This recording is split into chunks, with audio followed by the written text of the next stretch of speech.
예수 내 맘에 오시니 사랑에 웃지만 골짜기 가다가 밟은 뒤 오려니 오고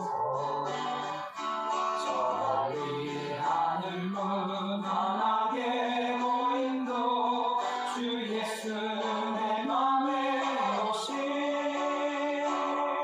주 예수 내 맘에 오시니 주 예수 내 맘에 오시니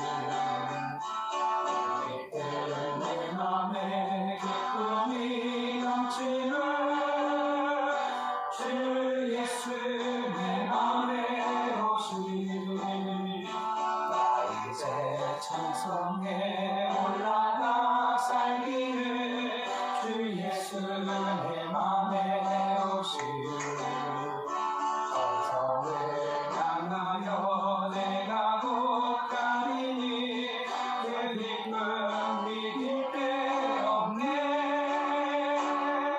주 예수 내 맘에 오시니 주 예수 내 맘에 오시니 내 맘에 기쁨이 넘치는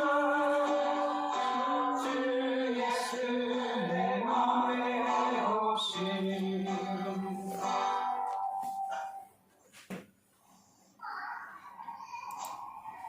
찬송가 257장 통일 찬송가 520장입니다.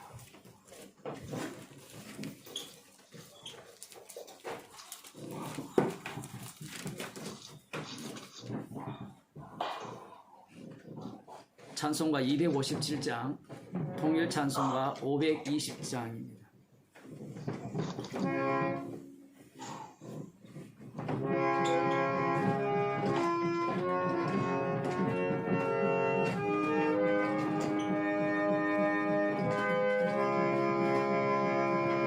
듣는 사람마다 복음 전하여 복스러운 소식 굵어지세 사람 있는 곳에 전할 소식은 어느 누구나 오라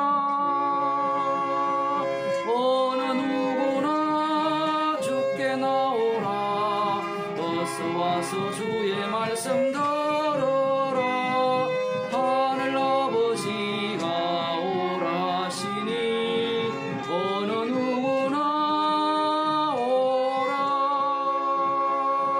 오는 사람들은 지체 말고서 문 열었을 때에 들어오시오 우리 행할 길은 구주 예수니 어느 누구나 오라 어느 누구나 주께 나오라 어서 와서 주의 말씀 들어라 하늘 아버지가 오라시니 어느 누구나 오라 언약하신 대로 이룰 것이니 너무나 그 언약 받을 수 있네 받는 사람에게 생명이로다 어느 누구나 오라 어느 누구나 주께 나오라 어서 와서 주의 말씀 들어라 하늘 아버지가 오라시니 어느 누구나 오라 하나님 말씀 잠언서 19장 24절에서 29절 말씀입니다.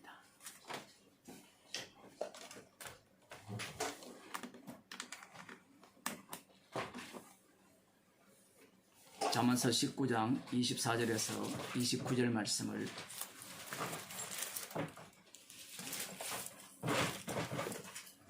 함께 읽도록 하겠습니다. 게으른 자는 그 손을 그릇에 넣고도 입으로 올리기를 괴로워하느니라. 거만한 자를 때리라. 그리하면 어리석은 자도 경성하리라. 명철한 자를 견책하라. 그리하면 그가 지식을 얻으리라.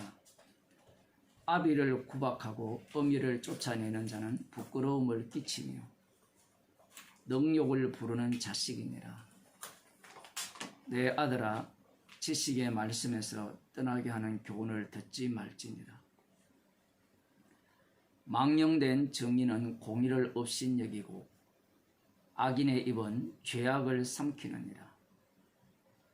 심판은 거만한 자를 위하여 예비된 것이요 채찍은 어리석은 자의 등을 위하여 예비된 것이니라.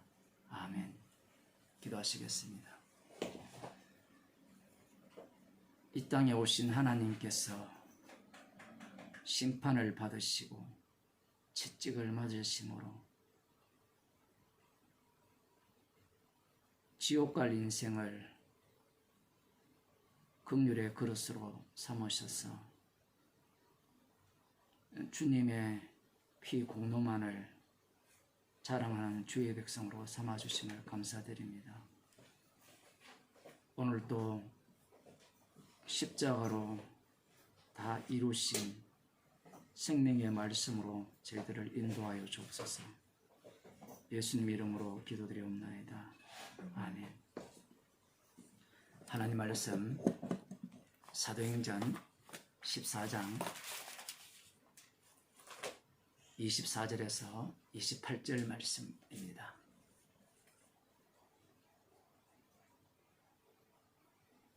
함께 읽도록 하겠습니다. 비시디아 가운데로 지나가서 밤빌리아에 이르러 돌을 버가에서 전하고 아달리아로 내려가서 거기서 배 타고 안디옥에 이르니 이곳은 두 사도에 이룬 그 일을 위하여 전에 하나님의 은혜에 부탁하던 곳이라. 이르러 교회를 모아 하나님이 함께 행하신 모든 일과 이방인들에게 믿음의 문을 여신 것을 고하고 제자들과 함께 오래 있으니라. 아멘. 흔히 여기까지가 사도 바울의 1차 전도 여행이라 이렇게 말을 합니다. 시리아 안디옥에서 출발하여서 구브로섬 동쪽에 있는 살라미를 지나 바보 그리고 비시디아 안디옥 그리고 이고니온 루스드라 드베 다시 루스드라 이고니온 비시디아 안디옥 그리고 밤빌리아에 있는 버가로 버가는 이전에 출발할 때 잠시 들렸던 경유했던 지역인데요. 그리고 아달리아로 그리고 시리아 안디옥으로 다시 돌아오는 과정입니다. 흔히 이 과정이 약 한 2년 정도 소요가 되었다 이렇게 이야기를 합니다. 정확한 것은 잘 알지 못해요. 대충 그런 겁니다. 거리를 살펴보면 거리가 한 2200km 정도 더 넘는다고 볼 수 있어요.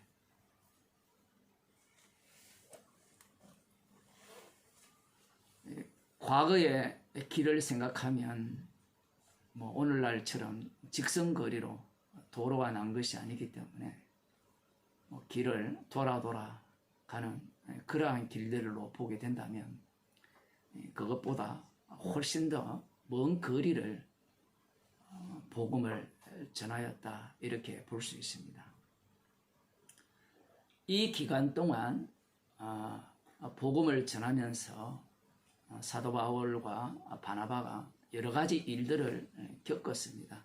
우리가 그러한 내용들을 지금까지 살펴봤죠. 이들이 시리아 안디옥으로 다시 돌아왔습니다.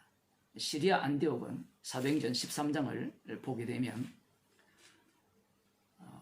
바나바가 예루살렘에서 올라왔고 그리고 바나바가 다소에 가서 사울을 데려와서 함께 가르친 곳이죠. 여기에 보면 그 2절에 보면 주를 섬겨 금식할 때에 성령이 가라사대 내가 불러 시키는 일을 위하여 바나바와 사울을 따로 세우라 하시니 이에 금식하며 기도하고 두 사람에게 안수하여 보내니라. 지금 이렇게 보낸 사건을 두고 그 오늘 본문에서는 전에 하나님의 은혜에 부탁하던 곳이라. 한글이 되게 어려워요. 쉽게 말하면 지금까지 사도 바울과 바나바가 다 이룬 일들이 은혜에 부탁한 일들로서 이루어진 일이라는 겁니다. 달리 말하면 바울과 바나바가 이 일을 한 것이 아니라는 이야기예요. 조금 더 달리 표현하면 이 시리아 안디옥에서 이들을 따로 세워서 안수하여 보내었죠. 그 보냈을 때 그냥 보냈느냐, 여비를 주어서 보냈느냐, 그런 이야기는 전혀 나오지는 않아요. 우리 같으면 파송하는 교회가 생색내기 위해서 여비를 줘서 보낼 수도 있는데 여기에는 그런 내용이 들어있다 하더라도 그 모든 과정들을 무엇으로 보느냐라고 하면 하나님의 은혜의 일로 본다라는 사실입니다. 그래서 지금까지 사도 바울이 한 2년 정도에 걸쳐서 AD 47년, 49년 이렇게 표현을 하는데 어떤 데는 46년, 48년 이렇게도 이야기하고요. 어쨌든 대충 그런 겁니다. 그 과정 속에서 일어나는 모든 일들이 하나님의 은혜의 일이었다. 달리 말하면 십자가 지신 주님이 주신 선물들로 채워진 인연이었다. 그렇게 지금 오늘 본문에서 말씀하고 있다는 사실입니다. 그런데 여기에서 조금 특이한 것은 시리아 교회로 돌아와서 그 27절에 보면 교회를 모아 하나님이 함께 행하신 모든 일과 이방인들에게 믿음의 문을 여신 것을 고했습니다. 그것을 그들에게 보고한 거죠. 오늘날로 표현을 하자면. 이 보고의 내용이 어떤 것이었을까? 방금 제가 이미 답을 말씀을 드렸기 때문에 사실 더 이야기할 필요도 없을 것 같지만 바울과 바나바가 시리아 안디옥으로 돌아와서 하나님이 자기들과 함께 행하신 모든 일과 이방인들에게 믿음의 문을 여신 것을 고하였다라고 했을 때 이 고하는 내용들이 어떠했는가가 상당히 중요합니다. 왜 중요하냐라고 할 때는 이 고하는 내용에 따라서 방식에 따라서 이 일이 주님의 일이 되는지 아니면 사람의 일이 되는지 나누어지기 때문이에요.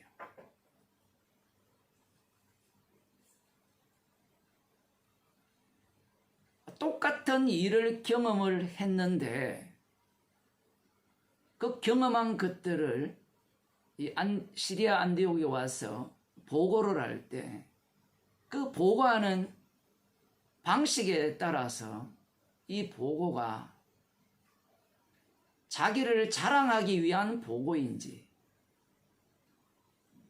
주께서 하신 일을 증거하는 보고인지 갈라진다라는 사실이에요.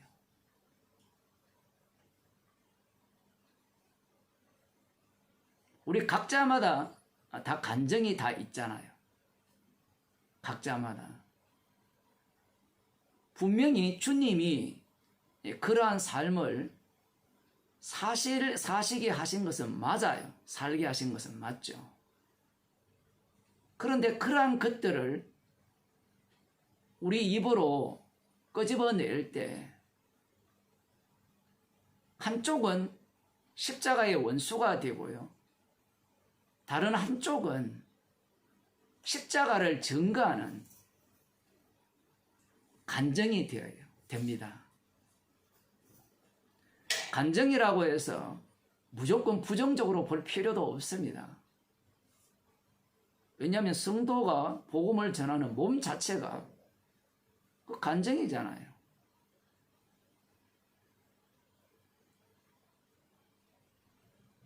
문제는 오늘날 그 간증이 성경에서 말하는 것과는 전혀 다른, 흔히 예를 들어 선교사들이 선교지에 갔다가 후원하는 교회에 와서 선교 보고를 할 때 들어보면 이런 본문을 보면서 파송교회에 와서 보고한다, 흉내를 내잖아요. 근데 그 보고를 들어보면 십자가가 나오지 않아요. 모든 것이 나의 행위가 담겨 있습니다.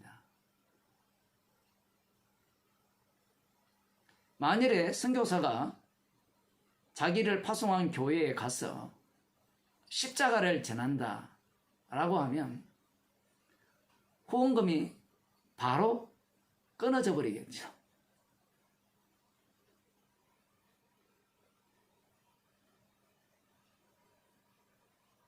생존이 달린 문제거든요. 많은 선교사들이 물론 처음부터 한국에서 할 짓이 없어가지고 자기가 대장 노릇하기 위해서 선교사로 가는 사람도 있지만 나름대로 순수한 마음으로 나가는 사람들도 있거든요. 근데 그들이 나름대로 복음도 모르지만 어쨌든 순수하게 한다라고 하는데 나중에는 무엇과 부딪히는가 하면 생존과 부딪혀요. 그러면 이 후원하는 교회에 복음을 이야기할 수 없거든요. 그러면 조작을 하든지, 그런 조작들은 앞서간 선교사들이 이미 다 해놓았거든요. 그런 식으로 실적을 이렇게 알리면서 후원금을 챙기는 그런 것들을 많이 볼 수 있습니다. 심지어는 그런 후원금을 받아서 서울에 빌딩도 샀다는 얘기를 들었는데,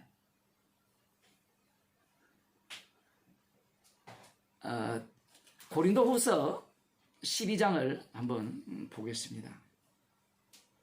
지금 바울과 바나바가 시리아 안디옥으로 돌아와서 무슨 이야기를 했는지,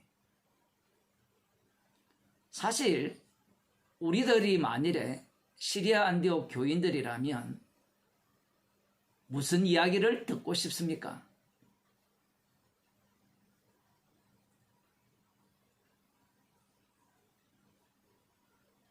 어떤 이야기를 듣고 싶을까요?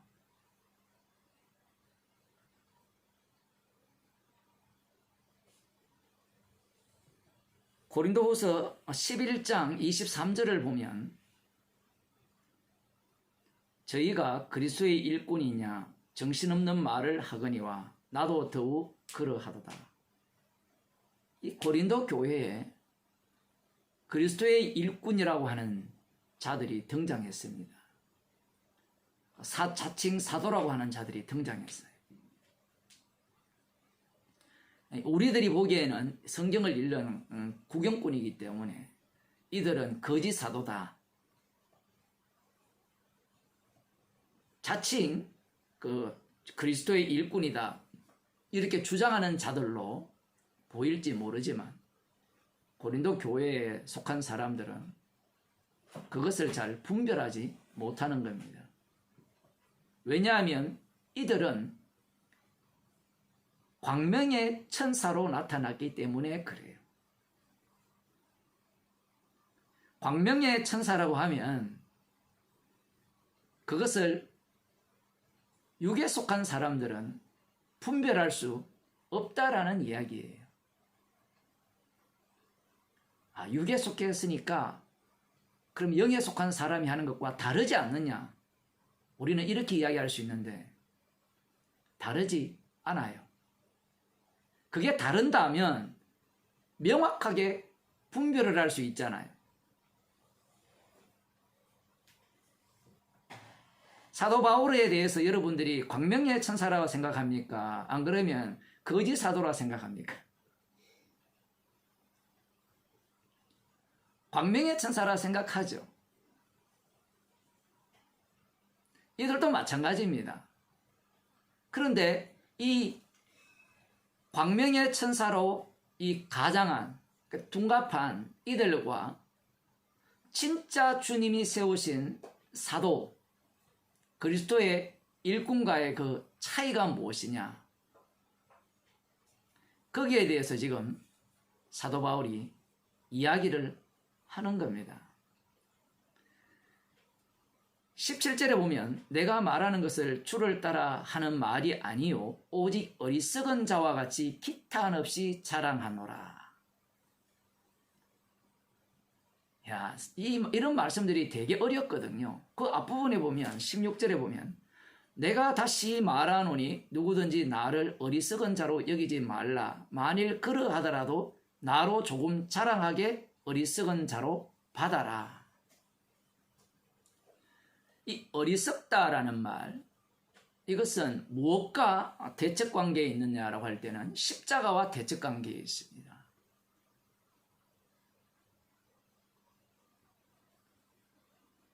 사도 바울이 왜 어리석은 자로 여기지 말라라고 이야기하느냐라고 할 때는 지금부터 어리석은 말을 하겠다는 이야기예요.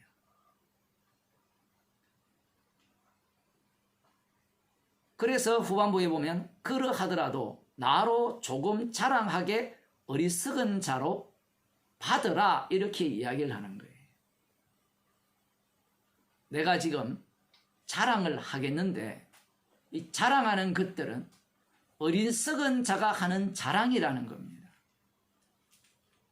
이 이야기를 왜 끄집어내느냐라고 할 때는 지금 사도 바울을 대적하는 복음을 대적하는 자들이 지금 사도 바울이 어리석은 자랑을 하는 그것을 갖고 이 고린도 교인들을 자신들의 종으로 삼고 있다는 사실 때문에 그래요.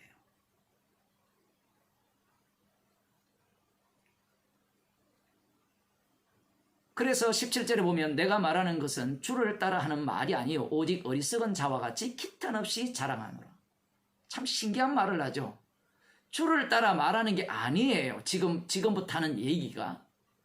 그런데 이 얘기 전체가 주를 따라 하는 말이 됩니다. 자, 1차적으로는 주를 따라 하는 말이 아니에요. 그래서 어리석은 자와 같이 기탄 없이 말한다는 겁니다. 어리석은 자들이 어떤 식으로 말을 하는지 사도 바울을 통해서 들어보면요. 너희는 지혜로운 자로서 어리석은 자들을 기쁘게 용납하는구나. 이 지혜로운 자라고 할 때는 고린도전서 1장에 나왔죠. 십자가의 지혜. 유대인과 헬라인이 도무지 미련하다고 하고 어리석다고 하고 받아들일 수 없는 그 십자가의 지혜를 받은 자들이 성도들입니다.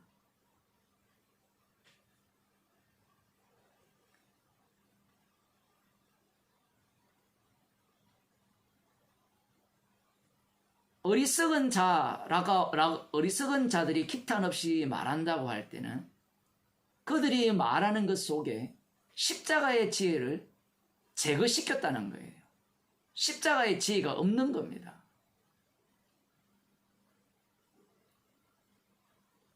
그런데 십자가의 지혜를 받은 자들이 어리석은 자들을 기쁘게 용납하는 사태가 발생했어요. 구원론 중심인 사람들은요, 이런 말씀들이 이해가 안 돼요.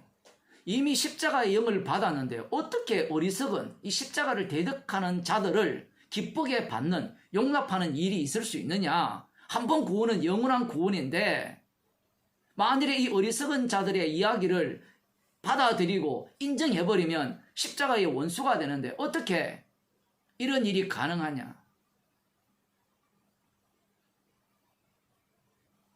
한 번 구원은 영원한 구원이라고 하는 자들은 이런 말씀을 보면서 바꾸어라, 이런 식으로 이런 본문을 이해를 하는데 성경은 처음부터 끝까지 십자가를 전가합니다.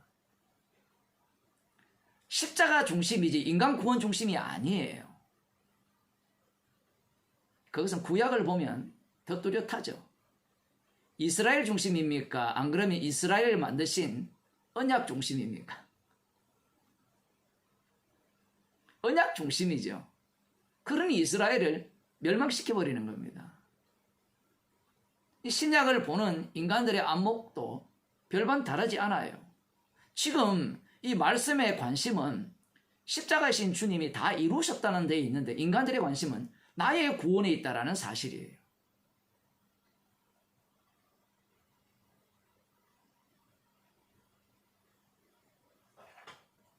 (18절에) 보면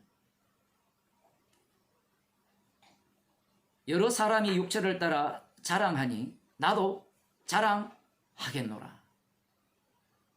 이 여러 사람이 누구냐라고 할 때는 이 사단의 일꾼, 앞부분에 나오거든요. 광명의 천사로 가장한 사단의 일꾼이에요. 그들의 영향을 고스란히 받은 자들도 여전히 육체를 따라 자랑을 하겠죠. 그런데 육체를 따라 자랑한다고 할 때는 우리들 생각과는 전혀 다른 이야기가 나와요. 육체를 따라 자랑하니까 전혀 저 사람 이야기가 복음과 전혀 상관이 없을 것이다 이렇게 생각을 하는데 그렇지 않습니다. 20절 봅시다. 누가 너희로 종을 삼거나 잡아먹거나 사로잡거나 자고하다 하거나 빠멸칠지라도 너희가 용납하는 거나. 지금 이 육체를 따라 자랑하는 자들, 이 사단의 일꾼들이 최종적으로 노리는 바가 바로 이겁니다. 그들을 자기 종 삼는 거예요. 그런데 본인들은 그걸 몰라요. 마치 오늘날 이 모습을 보면 한국 교회의 모습을 그대로 담아놓은 것 같죠. 종을 삼거나 잡아먹거나 사로잡거나 자고하다 하거나 빠멸칠지라도 너희가 잘 용납한다. 이 말씀은 교회 안과 교회 안에서 교회 아닌 교회, 가짜 교회죠. 그것들을 동시에 보여주는 말씀입니다. 왜 이렇게 이들이 이 거짓 사도를 용납하느냐라고 할 때는 공감이 되거든요. 공감. 이 사단의 일꾼의 특징은 광명의 천사로서 이 인간들과 공감의 그 능력을 많이 갖고 있어요. 그러니 이들의 이야기가 먹히는 겁니다.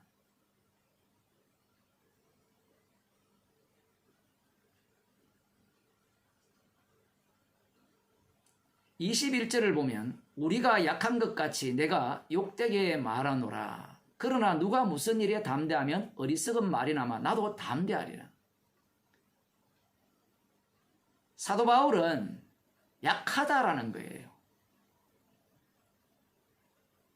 약하다라는 것은 사도 바울이 자기의 약함으로 말미암아 십자가에서 주님이 승리하셨음을 증거하는 증인으로서의 약함을 지금 말하고 있고 그렇게 복음을 전했는데 지금 거짓 일꾼들, 광명의 천사로 가장한 사단의 일꾼들이 어떤 태도를 취하느냐라고 할 때는 아주 담대하게 어리석은 말을 막 쏟아낸다는 거예요. 그 어리석은 말이 뭐냐? 뒤에 보면 저희가 히브리인이냐 나도 그러하고 저희가 이스라엘인이냐 나도 그러하며 저희가 아브라함의 씨냐 나도 그러하며 혈통을 먼저 앞장 세우죠. 히브리인 중에 히브리인, 아브라함의 씨다. 이것이 왜 중요하냐라고 할 때는요, 지금 고린도 교회 이방인들이잖아요. 그러면 그들의 그 복음의 원천이 어디에 있어요? 구약에 있잖아요. 전통성을 가졌다는 겁니다. 정통성을. 신학교 가면 늘 그 하는 이야기가 정통성, 네 어디서 배웠니? 어느 파야? 맨날 이거 공부하거든요. 그래서 나는 저기 칼빈부터 들어가서 그 어쩌고저쩌고 이렇게 올라가서 그 라인에 있다. 이들과 다르지 않는 겁니다. 사도 바울이 그렇게 자랑하니까 나도 그러하다 이야기하죠. 이게 어떤 이야기란 말입니까? 어리석은 이야기라는 거죠. 어리석은 이야기. 이 십자가를 대적하는 이야기라 이 얘기입니다. 지금 그리스도의 일꾼이냐 정신없는 말을 하거니와 나도 더욱 그러하다. 놀랍죠? 광명의 천사가 하는 말이 그리스도의 일꾼이라 합니다. 그러니까 사도 바울이 나도 그리스도의 일꾼이다 이 말을 할 때 이 말이 지혜로운 말이 아니라 어리석은 말이라는 거예요. 조금 더 깊이 들어가면 이 어리석은 말이 지혜로운 말이 돼요. 왜? 십자가를 전가하는 말이 되기 때문에.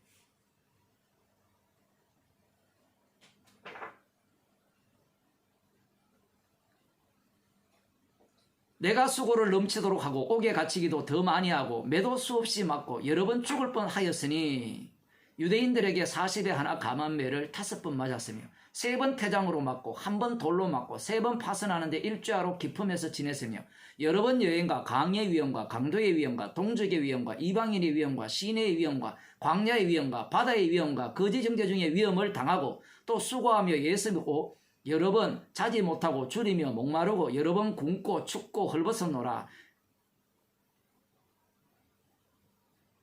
바울과 바나바가 1차 여행 복음을 전하고 주님의 증인이 된 이후에 돌아왔을 때 보고한 내용이 이 내용일까요? 지금 이 내용 전체가 어떤 내용입니까? 어리석은 이야기죠. 지금 이 전체의 내용이 우리가 볼 때는 주를 위하여 이렇게 했다. 그러니까 나를 뭘 해달라? 주의 종으로 인정해달라. 이것을 주장하는 자들이 바로 이 거짓 사도들, 광명의 천사로 가장한 그들의 모습이라는 이야기입니다. 지금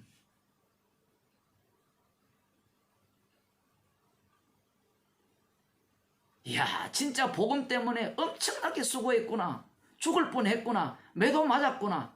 강의 위험과 강도의 위험과 바다의 위험과 동족의 위험과 엄청나게 고생했구나. 이야, 저 사람 진짜 주의 종 맞네.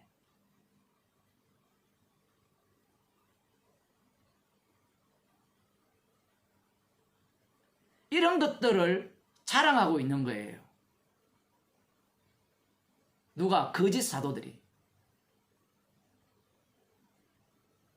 만일에 우리들 가운데 이렇게 이러한 보고를 하는 사람이 있다면 박수칠 아닙니까? 박수칠 일. 이야, 정말 주를 위해서 엄청난 고난을 당했구나.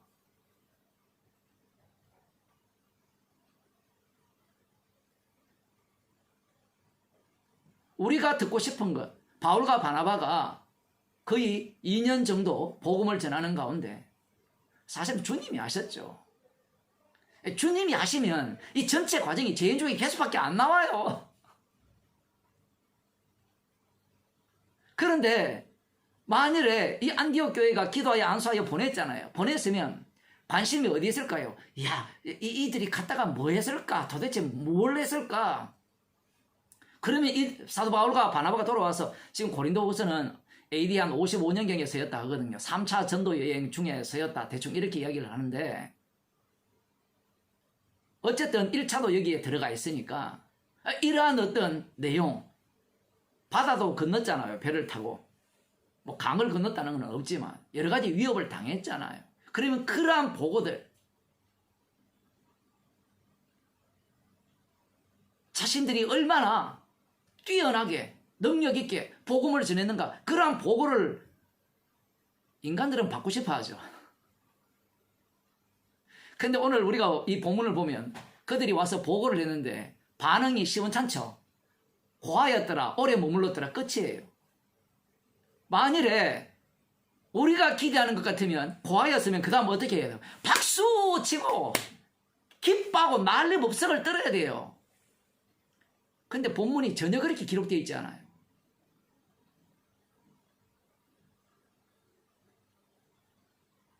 그 이유는 사도 바울과 바나바가 주님의 고난에 참여했기 때문에 그래요.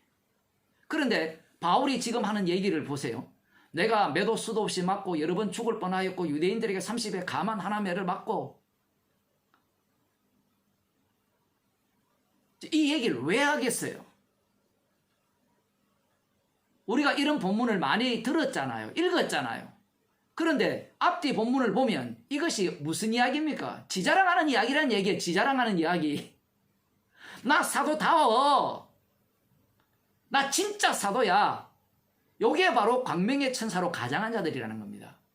나 사도니까 그 다음 뭘 요구하는 거예요? 나를 인정하고 내 말 들어. 이 얘기예요, 지금. 그래서 사도 바울이 나의 어리석음을 용납하라는 겁니다. 지금 자기의 어리석음을 내세워서 이게 바로 악마가 하는 짓거리야. 그걸 지금 고린도 교인들에게 말하고 있는 거예요.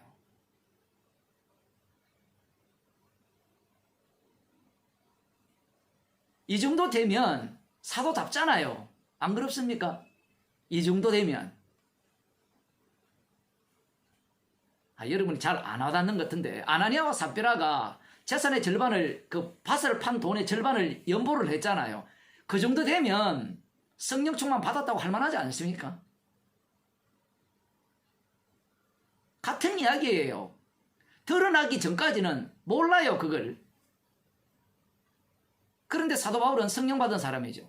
그러니까 이렇게 하는 자들이 자기와 똑같은 경험을 했는 자들입니다. 그리스도의 일꾼으로서 수많은 고난을 당하고 핍박을 당하고 미움을 당하고 어려움을 당하고 굶주리고 헐벗고 매도 맞고 여러 가지 그런 상황들을 다 당한 거예요. 그 당한 것들을 어떻게 바꿔치기 해버렸냐 할 때는 내가 영광받고 내가 주목받는 것으로 바꿔치기 해버리는 거예요. 그렇게 함으로 말미암아 고린도 교인들을, 예수 믿는 사람들을 자기 종 삼으려고 하는 거예요.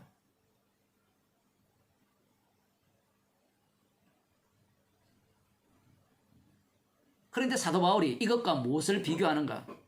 보세요. 28절. 이외의 일은 고사하고, 한글 성경이 어려워요. 아무튼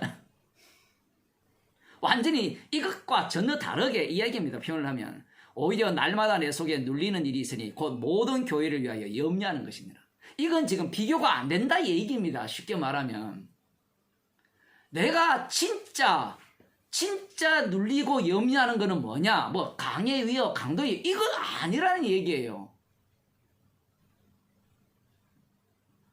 뭐 예수님께서 겟세마네 동산에서 기도하셨잖아요. 그 마음을 사도 바울이 고스란히 담고 있는 겁니다. 그 교회를 위한, 자기가 전한 그 복음을 전한 그 교회가 정말 십자가의 사랑 안에 거하기를 간절히 바라는 그 마음이 더 눌리고 더 염려되고, 이것이 강도의 위험이나 민통족의 위험이나 강의 위험이나 바다의 위험보다 더 크다 이 얘기입니다. 그런데 앞서서 말한 것들은 모두가 다 외부적이죠. 그런데 지금 28절에서 말씀하는 내용은 내부적이잖아요. 내부적인 건 보입니까? 안 보입니까? 안 보이죠.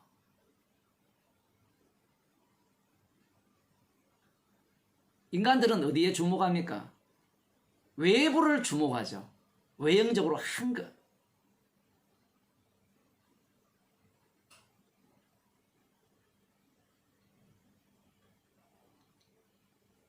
사도 바울이 이 교회를 위해서 눌렸다 했잖아요. 그러니 교회들을 위해서 얼마나 열심히 기도했을까요?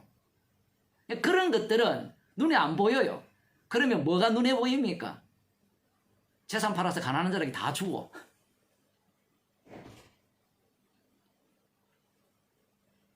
사도 바울이 이걸 안 한 게 아니죠. 다 당했잖아요. 당했는데 이건 아무것도 아니다라는 겁니다. 왜냐하면 그 자체가 그리스도가 강하다라는 것을 증명하는 현장이기 때문에 그런 거예요. 오히려 진짜 염려하는 것은 영적 싸움이잖아요.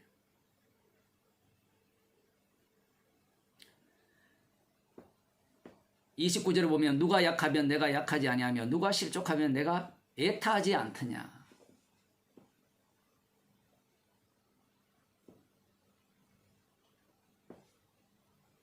십자가 사랑을 사도 바울 이 몸에 담아내는 겁니다. 그 다음 봅시다. 내가 부득불 자랑할진대 나의 약한 것을 자랑하리라. 진짜 자랑은 그리스도 안에서의 자랑은, 주 안에서의 자랑은 이런 자랑이에요. 어쩔 수 없이 내가 자랑하는데 자랑할 거리가 딱 하나 있어요. 뭐 딱 하나는 뒤에도 나오지만 뭘 자랑하는 거 하면 자기가 약한 것. 이 사도행전 9장에 나오죠. 다메섹에서 아레다 왕의 방백이 나를 잡으려고 할 때 광주리 타고 도망친 이야기를 합니다. 정말 이 반대되는 이야기잖아요. 강도의 위협과 강의 위협과 동적 위협 이런 이야기를 보고를 하면 사람들이 야 정말 주의 종이네, 진짜 사도네, 그리스도의 일꾼이네 이렇게 이야기를 하겠지만 사도 바울이 어쩔 수 없이 내가 자랑할 것이 있는데 내가 다메섹에서 도망쳤어요. 이걸 자랑하는 겁니다. 마치 이 다윗이 내가 우리아의 아내를 범했고요. 이 하나님의 언약궤와 전쟁에 여호와 전쟁에 앞장선 우리아를 죽였습니다. 그걸 자랑한다 얘기예요.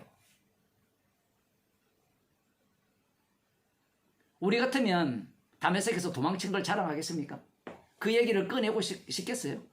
아마 이 본문이 없었다면 사도행전 9장에 나오는 그 도망친 내용도요 다 포장해가지고 진짜 광명의 천사로 포장해서 야 이것도 주의 뜻이야, 도망친 거 정말 잘했어 이렇게 이야기할 거예요. 사람들이. 그 이야기가 아닙니다. 도망친 거예요. 무서워서. 이걸 지금 자랑하는 거예요.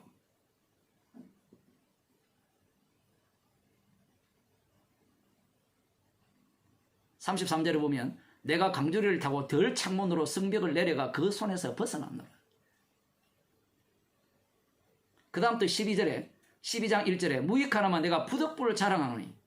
분명히 이야기하잖아요. 무익하다고요. 유익하지 않다는 이야기입니다. 그래서 어쩔 수 없이 자랑하는데 이 자랑은 이 어리석은 자랑입니다. 어리석은 자랑.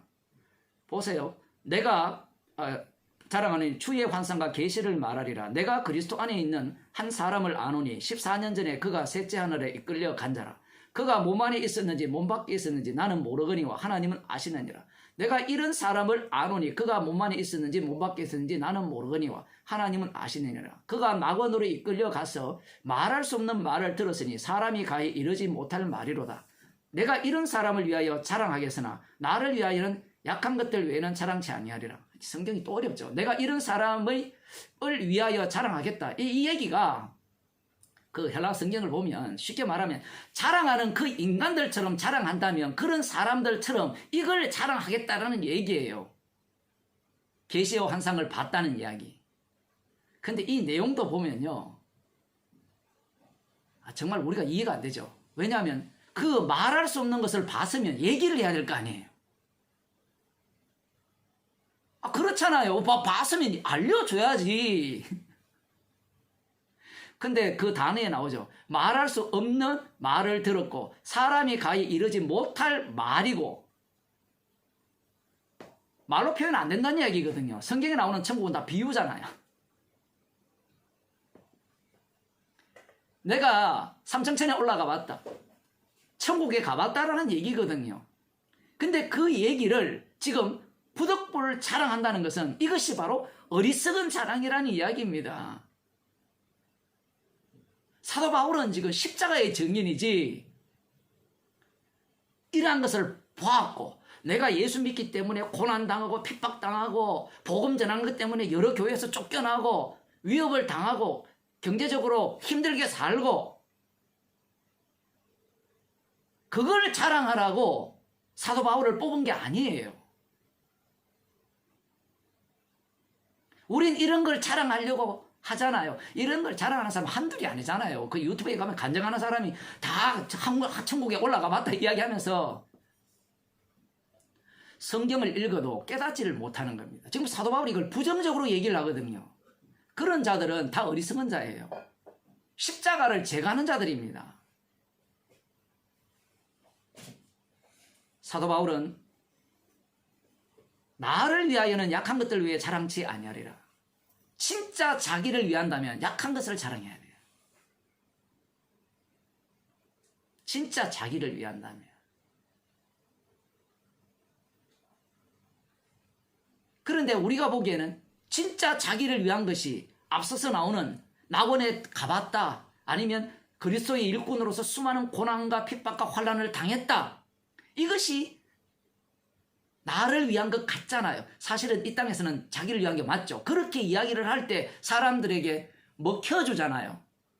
야, 정말 목사답다, 정말 복음 전하는 사람답다, 인정받잖아요. 그건 아니란 얘기입니다. 그럼 뭘 자랑해야 되느냐? 다메섹에서 강도를 잡고 도망친 거.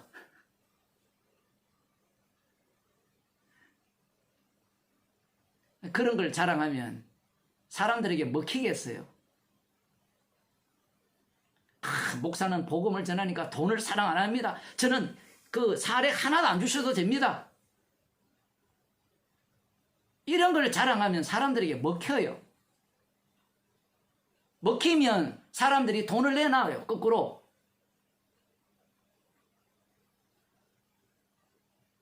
지금 이 거짓 사도들이, 거짓 그리스도의 일꾼들이 주를 위하여 열심히 일을 했다라는 이야기를 하는 이유가 나를 인정해 달라는 거잖아요. 그런데 그것은 진정 너를 위한 것이 아니라는 거예요. 그래서 사도 바울은 나를 위해서는 약한 것을 자랑하는 거예요. 6절을 봅시다. 내가 만일 자랑하고자 하여도 어리석은 자가 되지 않을 것은 내가 참말을 함이라. 그러나 누가 나를 보는 바와 내게 듣는 바에 지나치게 생각할까 두려워하여 그만두노라. 참 말이 되게 어렵죠.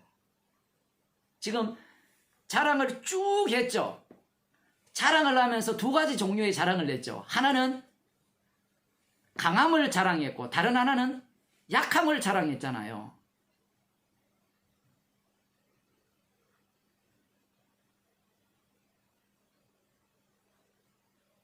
이 모든 내용들이 십자가를 전가하기 위한 자랑이라는 겁니다.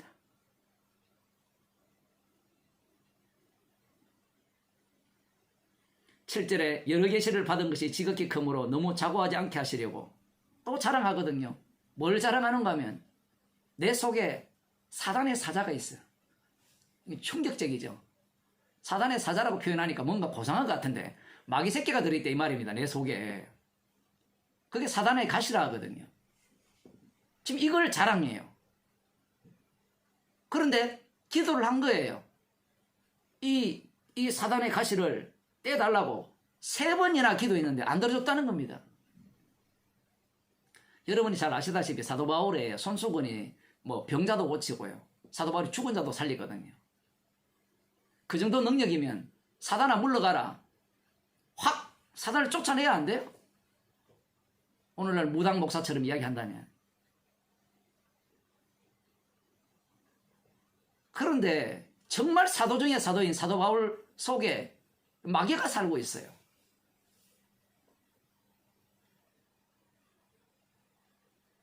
충격적이지 않습니까? 이 사단의 사자가 자기 속에 머물러 있어요. 주여, 이 사단의 사자를 제거해 주옵소서. 왜 제거해 달라고 할까요? 강자가 되고 싶은 거예요. 강한 자. 그러니까 우리가 기도할 때 그렇잖아요. 자기의 부족한 부분 없애달라고 하죠. 그렇지 않습니까? 왜 없애달라 해요? 내가 강한 자가 되고 싶은 거예요.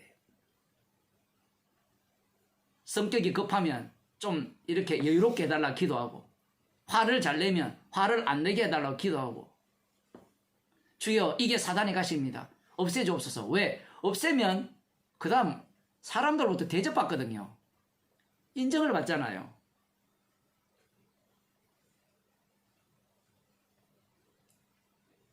부처가 되고 싶어 하잖아요. 모든 사람들이. 그런데 주님이 사용하시는 그리스도의 종은요, 십자가의 증인이에요. 사도 바울도 욕망이 있었잖아요. 이 가시를 제거해달라고, 사단을 제거해달라고. 그 이유는 간단합니다. 그것만 없으면 복음이 더 잘 전파될 것이라 예상을 하는 거예요. 그건 지금 지 생각이라는 이야기입니다. 우리는 이것조차도 사도 바울을 미화해버리잖아요. 사단의 가시가 있으면 야 정말 그것도 괜찮네 이래 들어가는, 이 괜찮은 이야기가 아니에요 지금.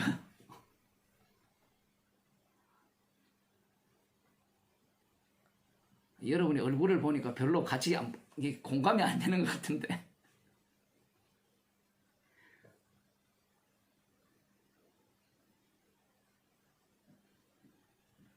실제로 보면 여러 계시를 받은 것이 지극히 크므로 너무 자고하지 않게 하시려고 내 육체에 가시고 사단의 사자를 주셨으니 이는 나를 써서 너무 자고하지 않게 하려 하십니다. 놀랍죠? 항상 인간은 교만하기 때문에 주께서 사단의 가시를 확 줍니다. 주면 겸손해지는 얘기가 아니라 십자가 앞에 죄인이 된다는 이야기예요. 지금 이 내용을 앞부분과 연결해서 봐야 돼요. 사도 바울이 사단의 가시가 있음에도 불구하고 복음 전하는 일에 고스란히 사용되었죠. 그러면 그 사용되는 과정들을 들여다보면 상당히 이 보고를 받게 되면 긍정적이고 인정받을 만한 내용들이 얼마나 많이 있습니까? 그것과 지금 이걸 같이 엮어보세요. 사도 바울 본인 입장에서는 뭘 얘기하고 싶을까요? 자기가 약한 걸 이야기하고 싶죠. 왜냐하면 그 자체가 십자가의 능력이었거든요. 자기의 능력이 아니었고.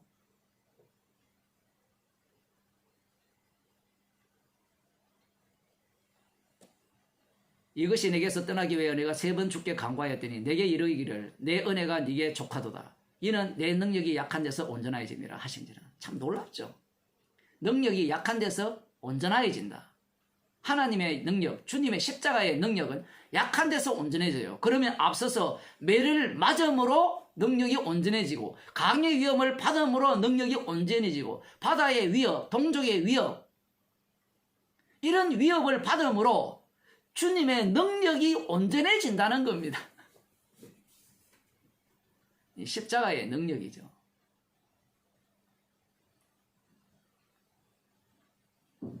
그러면 그렇게 된다면 십자가의 능력이 되어지려면 그러한 어떤 상황들을 다 당하면서 이 다메섹에서 도망쳤잖아요. 도망친 거. 자기는 죄인으로 드러나야 돼요. 매를 맞았는데 왜 도망 못 쳤느냐? 도망 못 치는 상황이 되어서 도망 못 쳤고요. 자기 마음은 도망치고 싶었는데 주께서 도망 못 치게 한 거예요. 그래서 맞은 거예요. 감옥에 갇힌 거예요. 약한 데서 강하다라는 이 표현은 철저하게 너는 약한 가운데 몰려가 죄인으로 몰린다는 겁니다. 그래야만 주님이 강한 십자가로 승리하심이 고스란히 드러낼 수 있는 정인의 자리가 될 수 있기 때문에 그래요.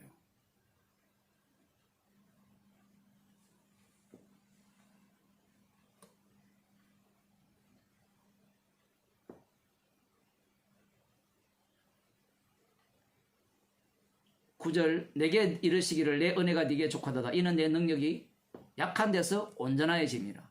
주님의 능력은 약한 데서 온전해져요. 완벽하게 드러납니다. 이러므로 도리어 크게 기뻐함으로 나의 여러 약한 것들에 대하여 자랑하리니 이는 그리스도의 능력으로 내게 머물게 하려 합니다. 그리스도의 능력은 십자가에 못 박혀 죽으신 죽음의 능력이죠. 그래서 약한 것들을 자랑하는 겁니다. 도망친 걸 자랑하고 사단의 가시가 자기 속에 있는 걸 자랑하고 이걸 자랑하면서 그 반대편에 있는 낙원에 올라갔다, 주를 위해 고난받았다, 이것도 자랑하고, 이것은 바로 어리석은 자들의 자랑이고, 진짜 십자가의 지혜를 받은 자의 자랑은 약한 것을 자랑하는 거예요.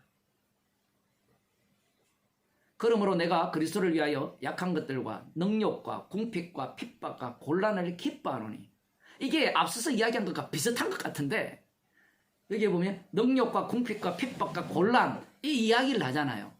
이 자체를 기뻐한다는 이야기입니다. 그런데 저들은 그걸 겪었으니까 주님이 나와 함께 하셔서 내 복음 전하는 가운데 그러한 일을 하셨으니까 나 잘났지, 그 얘기를 하고 싶은 거예요. 그런데 사도 바울은 그 자체가 기쁜 일이라는 거예요.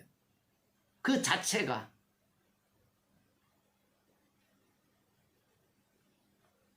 이는 내가 약할 그때에 곧 강함이니라.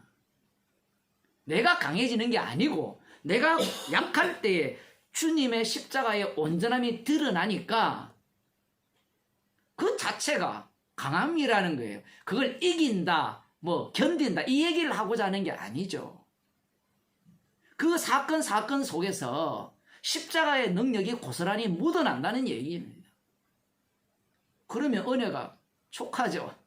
그런데 그걸 갖고 와서 주님이 나와 함께 하셔서 나에게 이런 일을 행하셨습니다 라고 교인들에게 막 알리는 겁니다. 알리는 이유가 뭐예요? 그 목적이 지금 거짓 사도들이 내 말 들을 얘기거든요. 너희들 나의 종이 되어라. 앞서 제가 말씀드렸죠. 거짓 사도들이 진짜 사도가 행한 일과 표가 안 나요. 지금 보면 사도 바울이 마지막에 또 이야기하잖아요. 핍박과 곤란과 궁핍, 능욕을 내가 기뻐한다. 이 핍박, 곤란, 능욕 이런 것들이 앞서 똑같이 있었잖아요.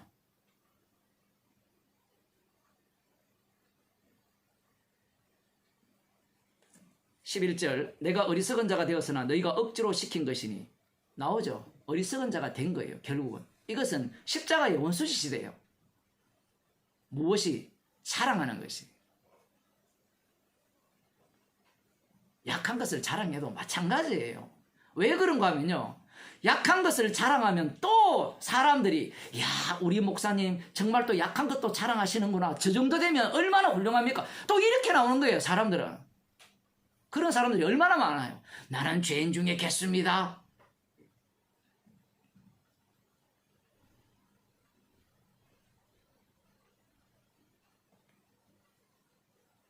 결국은 그렇게 말함으로 말미암아 자기 말이 먹히도록 하는 거죠.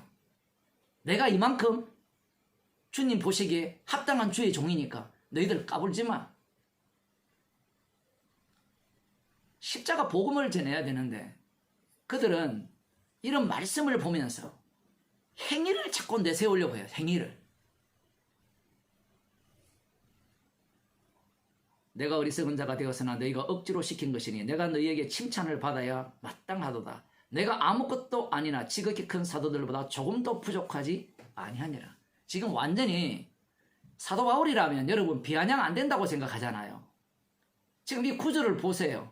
내가 지금 어리석은 자랑을 했으니까 너희들에게 칭찬을 받아 마땅하다 그러잖아요. 지금 이 말이 고린도 교인들을 존중하는 태도입니까? 완전히 비웃고 있잖아요.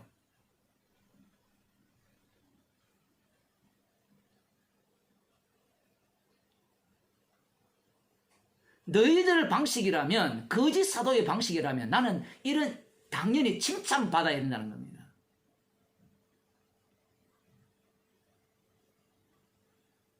이 칭찬이라는 말의 헬라어 단어가 우리가 앞서서 보면 고린도서 3장에 보면 자천이라는 말이 나와요. 추천이라는 말. 그거와 그 이야기거든요. 이렇게 된다면 내가 너희로부터 당연히 추천을 받아야 된다는 얘기예요. 그런데 고린도 교인들이 누구를 추천합니까? 거짓 사도를 추천하고 있는 거예요. 거짓 사도들의 특징이 뭔가 하면 자기 스스로 추천서를 내미는 거예요. 어떻게 추천서를 내미는가 하면 지금 앞서서 내가 주님의 일을 하면서 고난과 핍박과 능욕을 당했습니다 라는 이야기를 하면서 심지어는 내가 삼성천에 올라가 봤습니다 라고 하면서 나 추천서 있어요. 자기 스스로 추천서를 내미는 거예요. 그런데 사람들이 그걸 좋아해요. 그걸 좋아하죠. 자기 스스로 추천서를 내미는 사람을 좋아합니까? 안 그러면 자기 스스로 추천서를 내밀지 않고 십자가 피를 이야기하는 사람을 좋아하겠어요?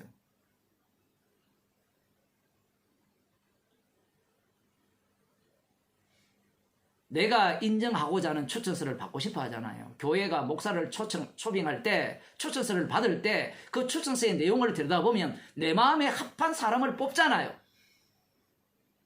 같은 이야기입니다, 지금. 너그 방식이라면 내가 너희들로부터 추천받아야 돼. 내가 진짜 사도여야 돼. 근데 문제는 사도 바울이 그런 이야기를 안 했단 말이에요. 그런 자랑을 안 하니까 사도 바울을 무시하는 거죠. 내가 아무것도 아니나 지극히 큰 사도들보다 조금도 부족하지 아니하니라. 이것도 어리석은 이야기죠.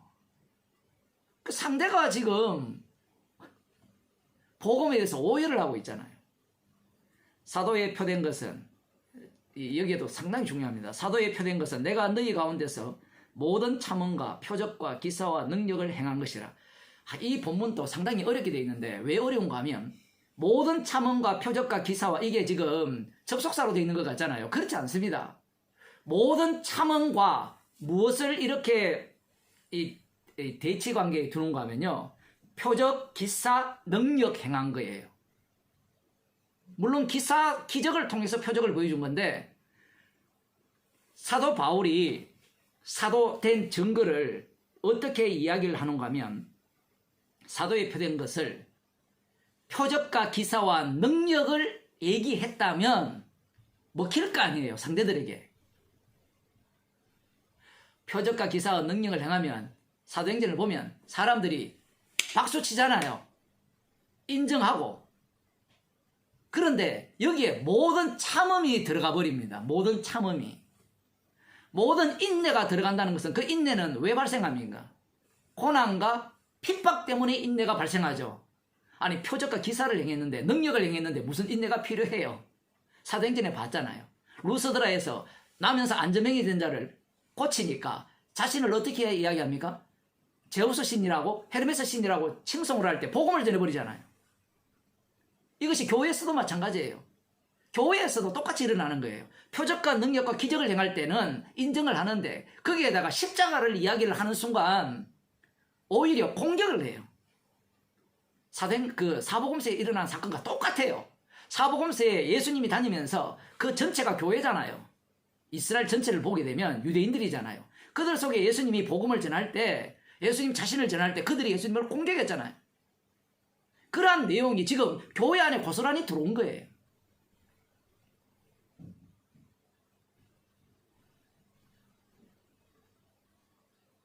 예수님이 표적과 능력과 기적을 행했다면 미움 안 받았죠. 그것만 행하셨다면. 근데 거기에 무엇을 담았습니까? 표적을 담았죠. 십자가의 표적을 담았습니다. 인간들이 원하는 표적은 메시아된 표적이었고, 예수님은 십자가의 표적을 거기에 담았어요.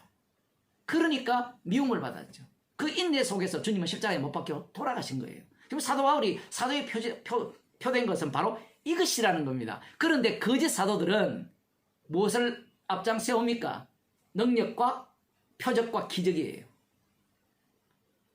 그들에게는 모든 참음이 없어요. 지금 사도 바울이 복음을 전하면서 매도 맞고 강의 위협과 이 모든 속에 무엇이 담겨요?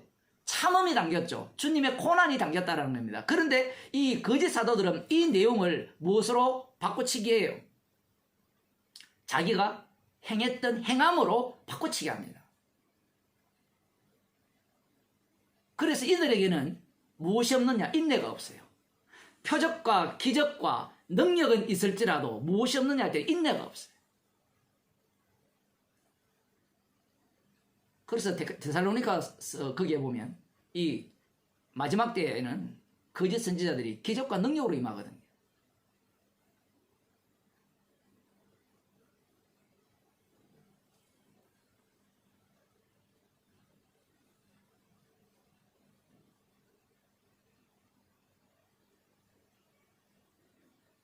13절에 보면 내 자신이 너희에게 폐를 끼치지 아니한 일밖에 다른 교회보다 부족하게 한 것이 무엇이 있느냐? 너희는 나의 공평치 못한 것을 용서하라. 지금 여기에서는 무슨 얘기를 하는가 하면 이 고린도 교회에 가서는요, 고린도 교인들의 연보를 받지 않았다는 얘기입니다. 다른 교회와의 차이점은 다른 곳에 복음을 전할 때는 그 교인들이 연보를 해서 생활을 했는데 그 생활하면서 복음을 전했는데 고린도 교회에서는 연보를 안 받았어요. 안 해서 안 받았는지 어쨌든 여기에 보게 되면 폐를 끼치지 않았다는 겁니다. 여기에 보면 너희에게 폐를 끼치지 아니한 일밖에. 아마 고린도 교인들이 돈 문제에 민감했던 모양이에요. 여기에 대해서 내가 참 공평치 못했다. 참 미안하다. 그렇게 한 것을 용서해달라. 이게 지금 무슨 이야기입니까? 지금 비웃는 이야기입니까? 지금. 그런데 상대들은 뭘 요구하는가 하면 네가 진짜 사도라면 우리로부터 연보를 받고 헌금을 받고 생활을 해야 되지 않느냐. 그게 성경적이지 않느냐. 지금 이 논리예요. 다른 사도들은 다 뭐 베드로 같은 경우 아내를 데리고 다니고 그리고 그 성도들이 주는 연보를 갖고 생활을 하는데 이 사도 바울은 그렇지 않는 거예요. 자기들이 볼 때는. 그러니까 이것 갖고 시비를 또 거는 겁니다.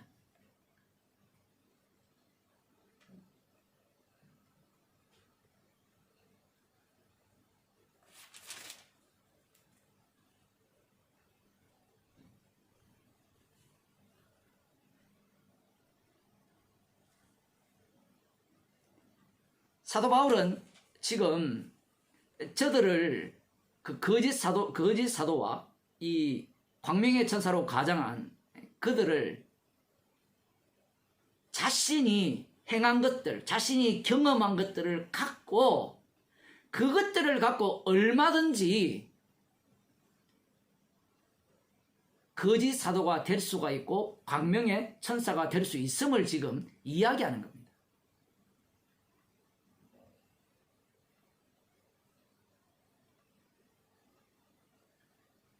다시 사도행전 14장으로 돌아와서 이제 말씀을 맺도록 하겠습니다. 지금 사도 바울과 바나바가 이 주님께서 말씀하신 땅끝까지 이르렀는데 정인이 되리라라는 그 말씀 속에 이들이 움직였죠. 움직이면서 복음을 전한 그 내용을 이 시리아 안디옥으로 와서 보고를 하죠. 그 하는 내용이 어떠했는가? 그 내용에 대해서 고린도후서 12장 13장을 통해서 우리들이 방금 약간 살펴본 거예요. 여기에서 우리들은 온갖 상상을 하는데 우리가 상상하는 바는 대체로 거짓사도, 광명의 천사로 가장한 그들의 보고였을 것이라고 예상을 하는 거예요.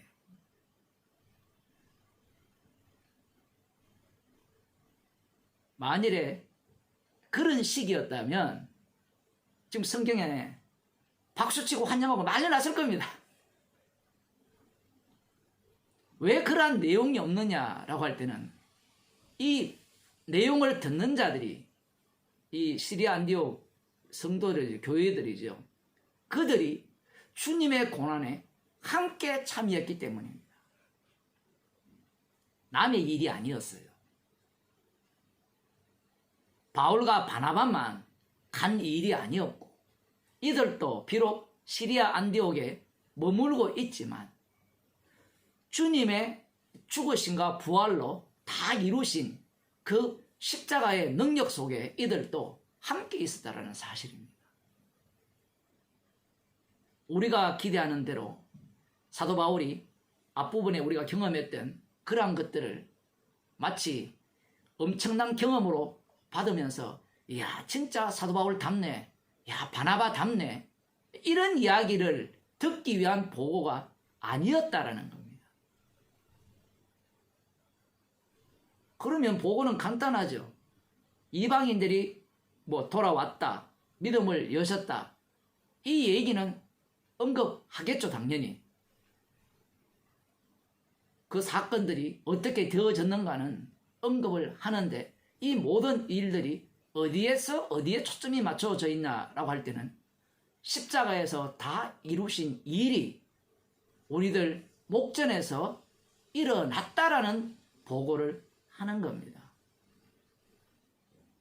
말씀이 말씀대로 되어짐이죠. 앞서 영생 주시기로 작정된 자는 다 믿더라는 이런 표현이 나오는 이유가 거기에 있는 겁니다.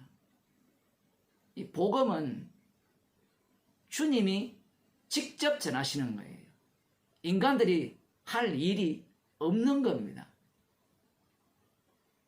이 사도 바울과 바나바는 죄인으로만 드러날 뿐이고 십자가이신 주님이 다 이루셨다는 것만을 증거하는 증인으로 이들은 사용되어진 겁니다. 기도하시겠습니다. 하나님 아버지, 십자가에서 다 이루셨어. 주께서 성령을 주셨어. 주님이 홀로 다 이루셨음을 증거하는 증인으로 사도 바울과 바나바를 사용하심을 보게 하심을 감사드립니다. 나를 위한 복음이 아니라 십자가에서 다 이루신 주님을 위한 복음으로서 영광은 오직 십자가이신 주님만이 받으셔야 함을 오늘 또 말씀을 통하여 들려주심을 감사드립니다. 나를 주목하게 하는, 나를 기쁘게 하는 그러한 복음이 거짓 복음이요 다른 복음임을 밝히 알게 하여 주시고 십자가의 피로 다 이루신 일만이 참 복음임을 자랑하며 감사하는 주의 백성이 되게 하여 주옵소서. 주 예수 그리스도의 은혜와 하나님 아버지의 크신 사랑과 성령의 교통하심이 십자가의 피만을 자랑하며 날마다 죄인으로 드러나기를 소원하는 주의 백성에게 축원하옵나이다.